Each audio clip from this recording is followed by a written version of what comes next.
So, welcome to Beyond the Strikes, and I'm delighted to say we're joined by Bellator fighter Cee Jay Hamilton. Cee Jay, it's a pleasure to talk to you today. How are you doing? Hey, I'm doing very well. Just a good day today, starting the week off right, and just hanging out at the house. So, you know, Amazing. We're really happy you can join us as well. So, first round is called From the Start, and first question we've got for you is how did you get into combat sports? I started wrestling when I was 7 years old. Um, I've wrestled in college, in high school, clearly in high school first, but college, and then after I was done, a friend of mine, we were watching. I want to say it was the what UFC, my first UFC. And anyways, we are sitting there watching it, and my brother was with me. He was like, "Oh man, you should start doing that." And I've never been, the type of guy to be a fighter. I've always been little. Um, my best way to get out of a fight was to joke around. You know what I mean? Make people. So, but yeah, man. So, eventually, one of my buddies was like, "Yo, we got a class down here. You should try it out." And I was like, "Dude, in my head, I was like, I'm a wrestler. I want to be a wrestling coach. That's it. You know what I mean?" And eventually, I tried out a class, and I've been hooked ever since. So it started with wrestling first, and then you know, my first class I started was Muay Thai, and it was not fun. I didn't know. I didn't know how to check kicks or anything like that. And as a wrestler, I'm not used to getting punched in the face. But I feel like it all aged pretty good. Um, but here I am now. Yeah, in Bellator, it is brilliant, and I have to say, when I talk to fighters at the moment, the guys who have the wrestling background, I think they've got an edge at the moment. If you have a look through the rankings, the guys who've got the wrestling background seem to be just absolutely dominating at the moment. Yeah. And what's crazy is like I've wrestled my whole life, and I got with my head coach Chuck Calton when I first got with him. That's all I could do was wrestle. I couldn't strike. And we kind of took a break off of ground combat, jujitsu and wrestling for like 6 months, and just focused mainly on stand up. And I got to tell you, I mean, yeah, I'm a wrestler, but I don't know if you've seen any of my I previous fights. have. I love to stand because I just fell in love with it. But you know, my last two fights, it didn't go my way. I fought some killers on on a short notice, but yeah, I think now I'm getting back to my roots. I'm like, okay, I can't stand with these guys. I'm gonna have to wrestle. I'm gonna have to, be faster because these guys are, like I said, the Bellator bantamweight class, dude. Hit from top to bottom. It's like, oh man, but it is what it is. I love it. I love being thrown into the fire. So no complaints. We just gotta adapt and adjust. Yeah, and I honestly don't think the division you fight in has ever been as strong. Like across the board and across company, like it's absolutely a shark tank now. It's ridiculous. It's ridiculous. I mean, I could see, you know, I think about Magomedov. He just lost to Rafael Stades. Magomed beat Peter Yan. Mateus Matos fought Peter. Like, I mean, everybody in at least the top 10. Darian Caldwell. He's a former champ. You know what I mean? He's not even at the top of it. Like, it's so crazy. At any point in any time, anyone can beat anybody, and that's just a fight game. So like, I'm excited to be a part of it because no one can ever look back at my legacy and say Cee Jay took the easy fights or the Definitely route. not. So I can lay my head on my pillow at night when I go to bed and be like, oh, you know what, I'm fighting with the best. I'm fighting the best, so it's all good. Oh, it's so true, and we have been watching your fights. Like we spent the last week watching them, and like some of them are so exciting. You mentioned about like wrestling, but your kicking game is incredible. Yeah, I credit that to my coach, man. You know, like I said, we spent like 6 months, um, not a lot of people were happy with that. They're like, yo, he's a wrestler. What are you doing? But my thing is, and I'm thinking like this, every fight starts standing. So it doesn't matter how good of a wrestler I am. If I can't get you down, or if I can't take you down, or maybe you're just as good as a wrestler as I am, and we got to stand up. You gotta have a plan B. So eventually my plan B turned into plan A. So it's but I mean, I love it. I enjoy it. I enjoy putting on a show. You know what I mean? I don't minus my last fight, I don't really take too much damage. My last fight is the most damage I've ever taken in, my 24 fight career. For as far as like getting beat up. I mean, I've broken hands before, you know what I mean?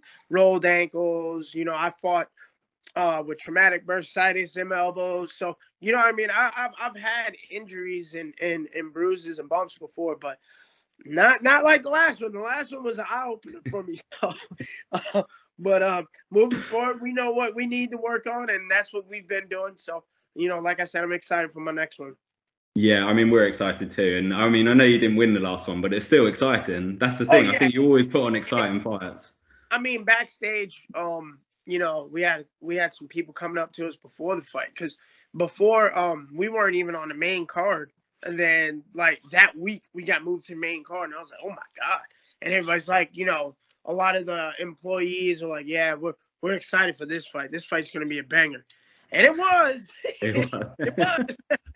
But like I said, we're moving forward. I mean, as long as I can do this and be exciting, I'll do it. And I've never really had any bad feedback from my fights, win, lose, or draw.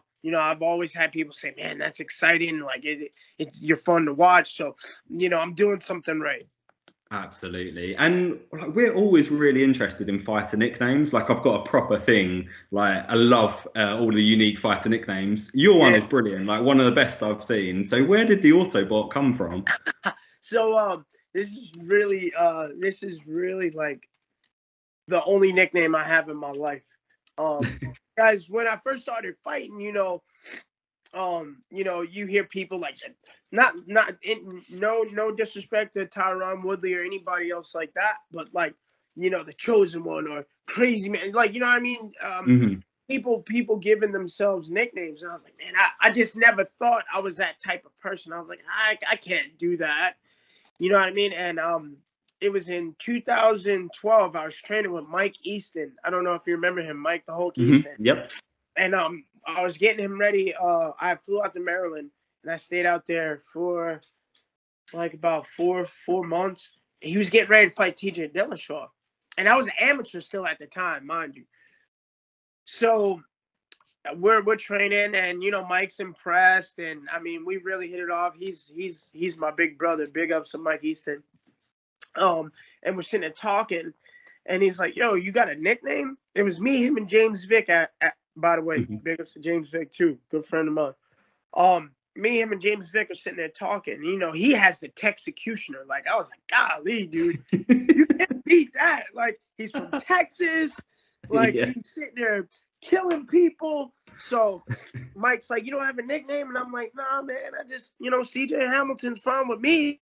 Like, he's like, nah, we got to get you a nickname. So we're sitting there going over, what I like. And, I had, my dogs are pit bulls. He's like, CJ the pit bull. I was like, no, you jerk. That's already taken. You can't do that. I'm not about to get beat up by Andre Arlovsky.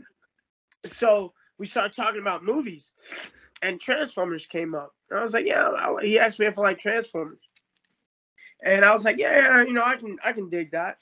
And he was like, all right, CJ the Decepticon. I was like, nah, I already sound like a jerk. I'm coming out the gate sounding like a jerk. And then he said, CJ the Autobot Hamilton. I was like, okay, like that kind of stuck. So I just went with that, and I was the Autobot. It took me about four fights before I let that announcer say it, because I was like, God, man, it just, I don't know, man. I think it sounds cool. Does everybody else think it sounds cool? And then eventually I was like, you know what? This is a really cool nickname. Came out with that, and like I said, here we are. And you know what? It's crazy because I'm the only. I've had people tell me that like I've never heard that name ever. So, I mean, I watch a lot of MMA. I've never heard anyone come out with that name. Right? And I'm like, dang, man, that's pretty cool. So, but yeah, that's where it came from. Mike Easton, Mike the Hulk Easton. At first, you know what? They even, one of my buddies said, Cee Jay the Barracuda. I was like, the Barracuda? Like, come on, man. Y'all are killing me. But yeah. I love it. Oh, and so I mean, you spoke about early influence, and you're watching the UFC for a really long time. Were there any particular fighters that you always made sure you were watching?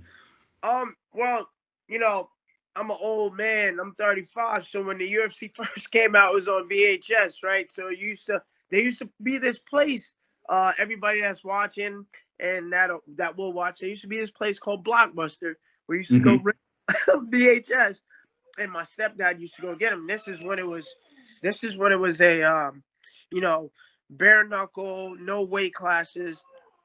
So I remember my very first guy that I used to be like, man, I wanna be that tough. Tank Abbott. Tank Abbott I was like, yeah, man, I want to be tough like him. Now, mind you, I was maybe 70 pounds soaking wet watching this, walking around Tank Abbott. It's not working out. But you know, you fast forward, you know, one of the first UFC guys that I really looked up to was Frankie Edgar. I side with him because, you know, back in the day, 155 was the smallest weight class. And now you see Frankie Edgar fighting at 135. And I'm like, man, this dude, you know, he walks around underweight and he's beating these world-class guys. So Frankie Edgar pretty much got the ball rolling for me. Josh Koscheck too. That, like I said, I'm going back just simply because he wrestled for Edinburgh University. He was a wrestler. So I was like, oh man, I can really do this. Rashad Evans, you know, John Jones, the like early John Jones. I mean, he's still one of the greats. But you know, when I got with my head coach, he brought me down to reality. He was like, look, man, all of these guys, like, you don't have an 84.5-inch reach like John. You know what I mean? Like, it's good to be fans of these guys. But, you know, when I first started, I was trying to emulate what John was doing. And, you know what I mean? I don't have that body type. So, you know, he told me, he was like, all right, you know, watch Jose Aldo and watch Dominic Cruz. And I feel like, you know, that right there did it for me because my footwork and my kicks, you know, I like the footwork of Dominic Cruz and I like the way Jose Aldo kicks. Whenever I sit down on my kicks, I mean, it's not fun to take. So we kind of went with that and, you know, kind of made my own style into it, you know. Yeah, I mean, I'm a massive Jose Aldo fan. I can't wait for the weekend. I think that the fight is going to be incredible. I'm so ready for that. I'm so ready for that. And also, excuse me, can't forget one of the greats of the greats, Anderson Silva. And I pay respect to him because, you know, my mom's favorite color is yellow, and he used to always wear yellow shorts. So I was like, if I go pro, one thing I will do is I'm gonna have yellow in something. My mom. So I have like yellow shorts, yellow shirts. So, you know, I got a smorgasbord of people that, you know, coming up through the years, I've kind of been like, okay, I'm gonna take this from him and this from him, and you know what I mean. So, and I feel like, I mean, all great fighters more than likely do that. Yeah, and I mean, we're the same age, so I'm 35 as well, and I know Blockbuster very well, and the old VHS tapes, going to get them. And I mean, this weekend without any UFC being on, I went back and watched UFC 1 again, and like, it's just mad. It's so wild, isn't it? But it's so perfectly imperfect. You kind of can't take your eyes off it. It's just so crazy. It's just like watching a child grow up. I mean, first of all, the thing that gets me is when I watch those old videos. It's like, first thing I see is Joe Rogan with hair, Dana White with hair. That's like, what? So, I mean that like I said, like it's like watching a child grow up. Even the camera angles, even the commentators, the Yeah. spectators, the cage, like everything about that. Just and then looking fast forward to now, it's just like it's It's amazing. incredible. I mean, the journey over the last, I'd probably say 5 to 7 years in MMA, it's like it's gone from being like almost like it's spoken about, but it's kind of a very select few people. But now it's so it's incredible. It's so mainstream. Mainstream. So mainstream. I mean, I remember when it was looked down upon, like, oh, that it's human cockfighting, and you know what I mean. And it's like, wow, like people used to really dislike it, but love boxing so much. And then now it's like you can get Reebok stuff from Walmart, and you know what I mean. Like before they switched to Venom, you can buy stuff Mm. like that at Walmart. It's okay, buddy. It's all right. Uh, and so if you could talk to an 18-year-old you, what advice would you give yourself about the fight game? 18-year-old me. Good grief. Oh man, if I can talk that, but so like, and what's crazy is I didn't start fighting until I was 25. Mhm. So I kind of 18-year-old me. If I could start at 18-year-old, if I was 18 years old when I started, I'd be like, hey man, look, trust your instincts.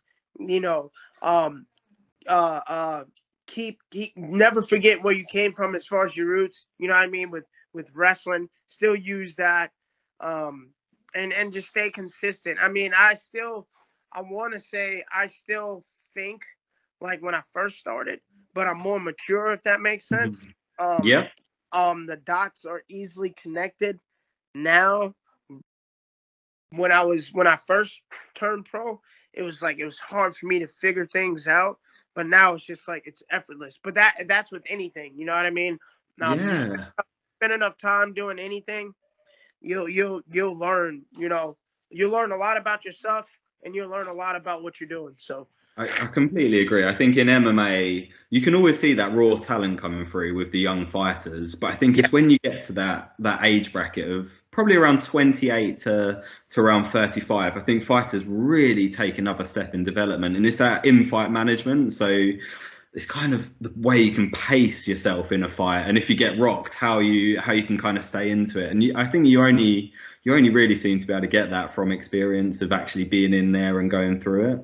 yes, exactly. It's we have up and comers in our gym, and they're like, man, um they'll we'll be sparring, or they'll have me in a submission, and I'm just relaxing, and I can Yeah. just they're freaking out. They're like, oh man, and they're like, I thought I had. I'm like, I mean, you were close, but I'm not gonna let you know that. Like, what do I look like telling you, hey man, I'm almost about to get choked out, so you might as well, like, no, it to me, and I learned this from Mike, is he used to call it a poker face. Mhm. um when you're playing poker, Yeah. if I deal you a hand and you're like, giggling and spazzing out, I know you got something. But if you got a guy that's cool, calm, and collected in any position, it's like, okay. So, like you said, you learn that through experience only. But like it's cool. I just hopefully, one day I'll be able to pass down this knowledge to my little one, and I'll have it on there and be like, all right, yeah, look, little one. So Yeah, I'm looking forward to when my 1-year-old's old enough so I can take her to maybe some like karate lessons or stuff yeah, like that starting up. yeah, it's all about. It's not even about and it's not even about like being a fighter. The discipline and the lessons you learn as you're training, and the confidence, right? Like you Yeah. know, um, we have a good group of karate kids at our school, contemporary martial arts, and you can tell when they first start from when they're like 13 years old. Like the journey is just amazing. It's just amazing. So. Um, Yeah. Yeah, it's not like totally with you. it's not like Cobra Kai out here. I don't want you to get that. It's not like strike hard, strike like no. It's not like that. We're making ladies and gentlemen.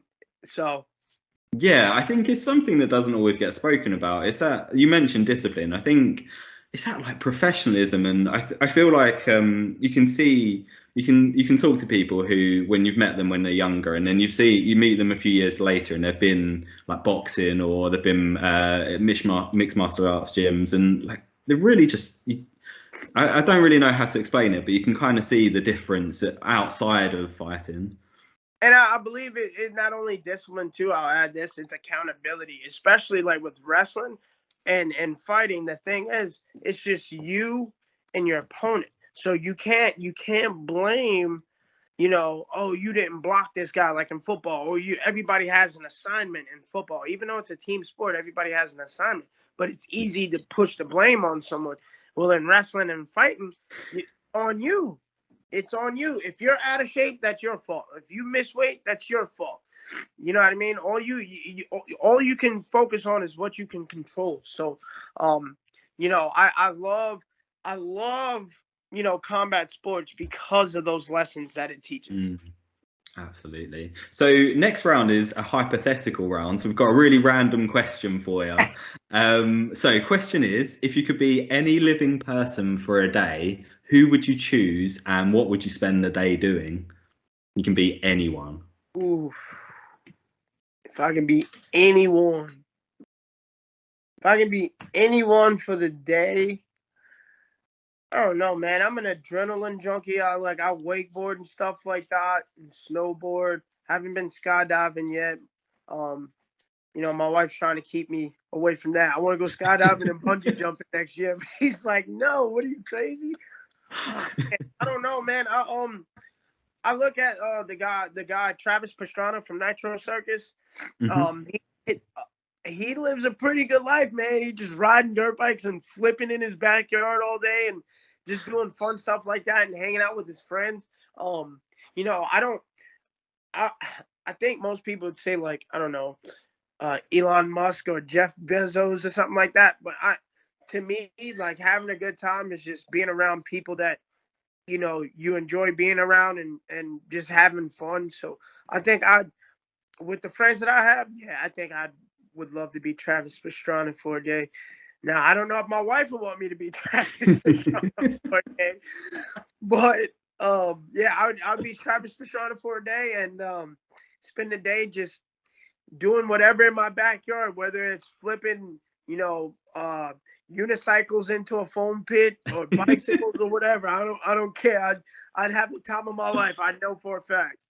Oh, do you know what? I love that answer, and I'm kind of thinking of who I'd answer, and like I'm kind of inspired by what you're saying, and I love Jackass. Like I grew up on Yeah. Jackass, See, so that was my second choice, but my was wife it just really?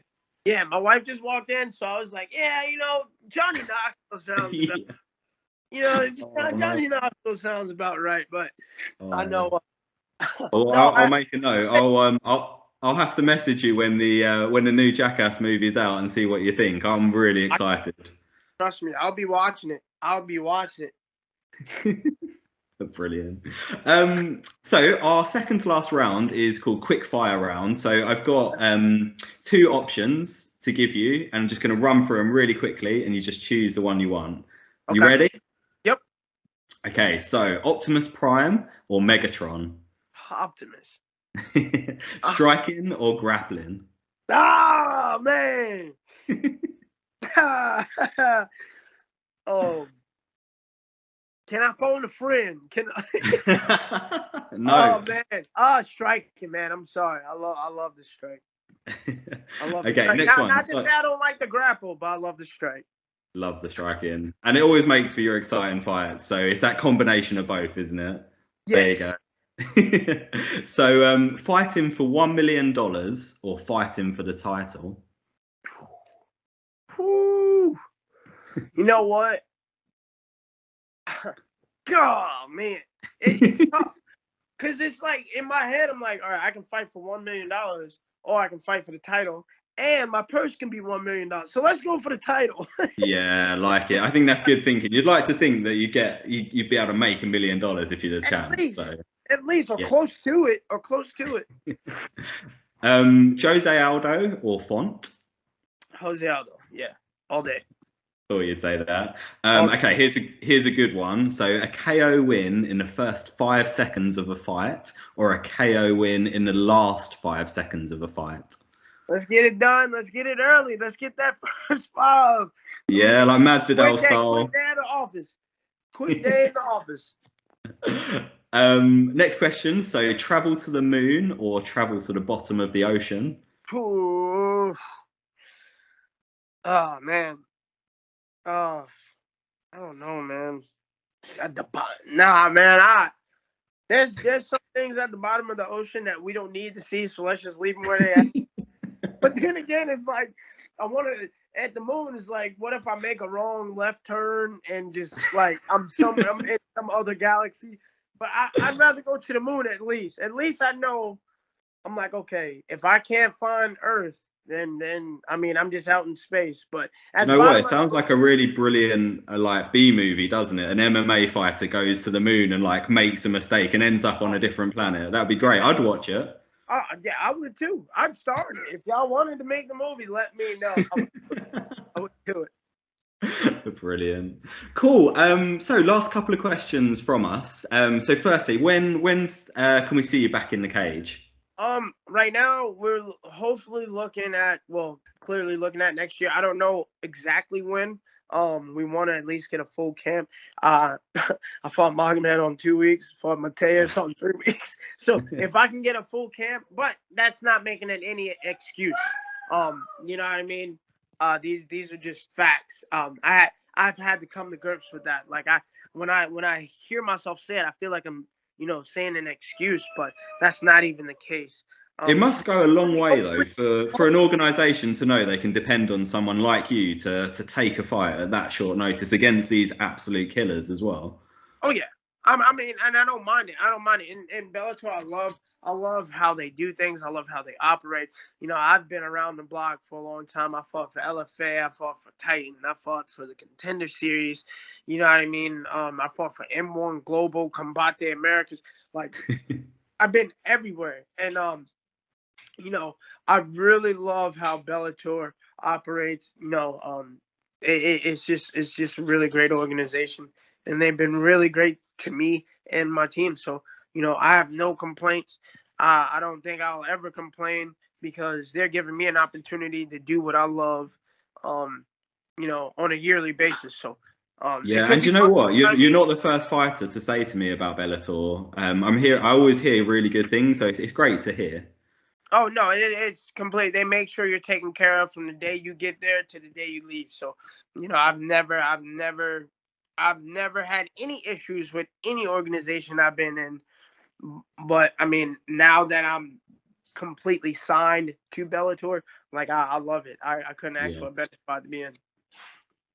Oh, it's great to hear. Yeah, I mean, we honestly, you got fans in us. Like we've watched your fights, super entertaining. I'm even looking for the merch now. I need some of these Autobot Oh, man, t-shirts. and I've been actually talking to my manager and my coach, and we're probably going to end up doing that because before I got signed, we used to have some, and they would go so quick, and I was like, man, we need to just have it on deck. But Yeah. unfortunately, we just have my contemporary martial arts, my school shirts. But we'll next year we'll be looking at making some shirts and stuff like that. So, Amazing. Well, you'll see me interviewing someone on the show, and you'll be like, "Oh, he's got my oh shirt on." yeah, That that'd was be cool. awesome. That'd be awesome. That would be awesome. I'll send you one real quick. I'll send you one to hang up, and I'll send you one to wear. So you go ahead. That'd be amazing. Do you know what? I just like I was saying, I love those kind of the fighter names which are so unique and like it's cool. I'm a Transformers fan anyway, so like for me, it's Transformers and MMA. It's just awesome. And see, it's like the reason why he said that, and it stuck because, I we I can adapt, right? So if I'm fighting a striker, I can adapt to how they fight and like beat them at their own game. And I think simply because of wrestling, because when there's some matches where some moves won't work on this guy, so you got to go to something else. You gotta change. So Autobot, they just walk by something, scan it, and there they are. They're a Ferrari. I know, and it's that sound. Like I just love that sound. I could literally listen to it all day. Awesome. I like to think that when you're grappling, like in your head, you're making those noises as you're moving from like a different position. My bones are really making that noise. My bones are really making that noise. I don't have to make that noise in my head. My bones are making that noise out loud. So. Well, honestly, it's been like super fun catching up with you. We really appreciate your time, and yeah, we'll be looking out for you, man. Yes, sir. I appreciate you.